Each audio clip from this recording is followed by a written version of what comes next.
নমস্কাৰ প্ৰিয় দৰ্শক, আপোনালোকে চাই আছে টাইম এইডৰ ষ্টুডিঅ'ত মই শৰৎ গায়নৰ লৈ আহিছো আন এক গুৰুত্বপূৰ্ণ খবৰ।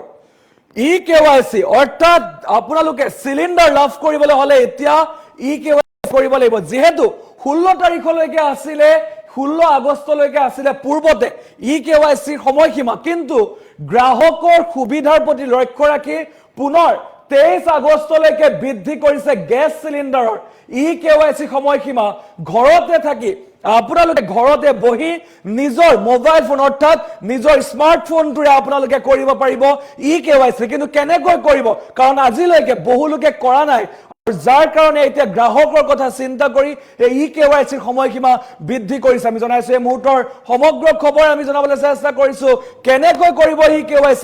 ৰন্ধন গেছৰ চিলিণ্ডাৰৰ গ্ৰাহকৰ বাবে আছে এই ডাঙৰ খবৰ।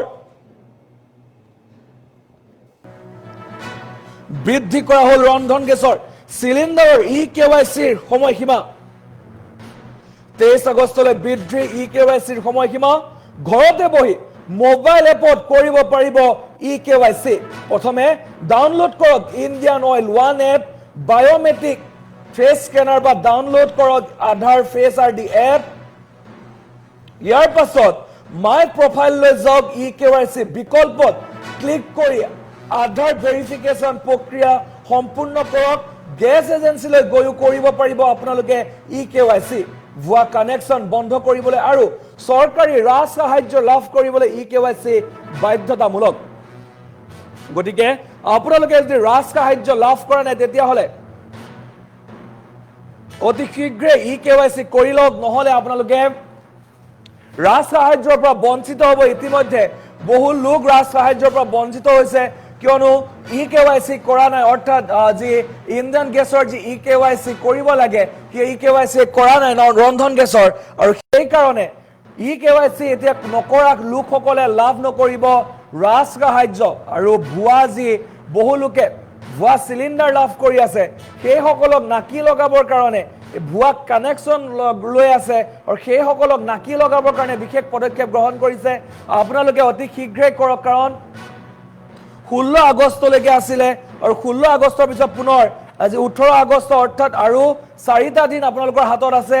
23 আগষ্টৰ ভিতৰত সম্পন্ন কৰক EKYC। যিহেতু বহু গ্ৰাহকে আজিলৈকে কৰা নাই আৰু নকৰাৰ কাৰণে পুনৰ বৃদ্ধি কৰিছে EKYC সময়সীমা। আমি জনাইছো এই মুহূৰ্তৰ এই খবৰ আমি জনাবলৈ চেষ্টা কৰিছো। বৃদ্ধি কৰা হৈছে ৰন্ধন গেছৰ EKYC সময়সীমা।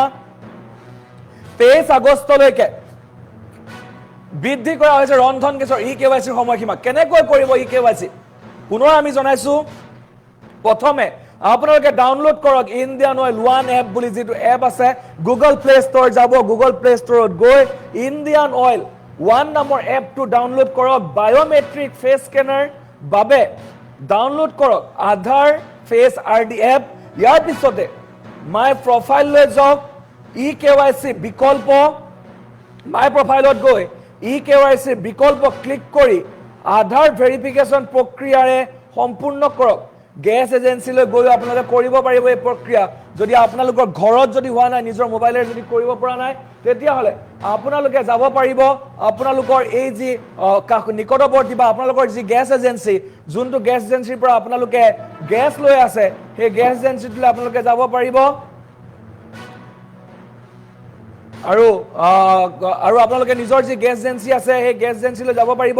গেছ এজেন্সিত গৈ আপোনালোকে কৰিব পাৰিব। যদি আপোনালোকৰ স্মাৰ্টফোন নাই, যদি আপোনালোকৰ হাতত স্মাৰ্টফোন নাই, তেতিয়াহ'লে আপোনালোকে নিজৰ যি গেছ এজেন্সি সেই গেছ এজেন্সিত গৈও আপোনালোকে এই কাম কৰিব পাৰিব, আৰু অতি শীঘ্ৰে কৰি লওক। আৰু নহ'লে কিন্তু আপোনালোকে ৰাজ সাহায্যৰ পৰা বঞ্চিত হ'ব লাগিব। আৰু 23 আগষ্টলৈকে বৃদ্ধি কৰা হৈছে সময়সীমা।